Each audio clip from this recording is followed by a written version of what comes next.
Ben Qarabağ futbolunun fanatiyəm. 82 yaşım var, 74 ildə o komandaya azarkeşlik edirəm. Qol vurub çıxana yüzlük verirdim. Qarabağ futbol oynayıyorum, mən gedim oturum hardasa, belə şey yoxdur. Liverpoolda Məmməd Salah hörmət eləyəcək, o da müsəlmandır da.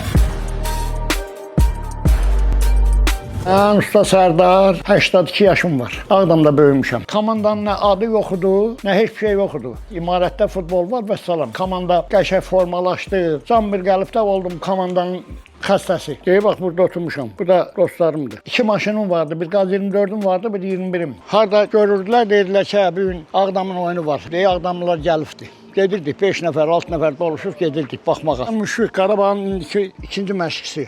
Qurma babamın köməkçisidir. Qalxda gedib qarı təmizləyib futbol oynayıb uşaqlar ki. Qar təmizləmişik orada. Tova tutduq, gəldik, banketini bağlatdım, Ağa Səlim gəldi. O, usta, nə qarırsan bunlar, nə bu müsibətdir, bunu udub gəlmişik. Burada yeyib-içməli deyilük. Ağdamda heç kim duranməz, Allah verdim qabağına. Yaxın dostluğumuz olub, münasibətimiz olub. Qəşəng də futbol oynayıb, bağlıydım. Biraz canım əl vermir, gedə bilmirəm. Amma baxıram, kövrəlirəm, ya nə bilim nə qayıram, belə pis vəziyyətə qalıram oyunlara baxanda. Ölüncən baxacam, onu təsəvvür eləyə bilmərəm. Mən ömür istəyirəm Allahdan ki, ömür ver. Uşaqlar gedib orada futbol oynayanda, gedəm Ağdamda köhnə yerlərimizdə oturaq, baxaq.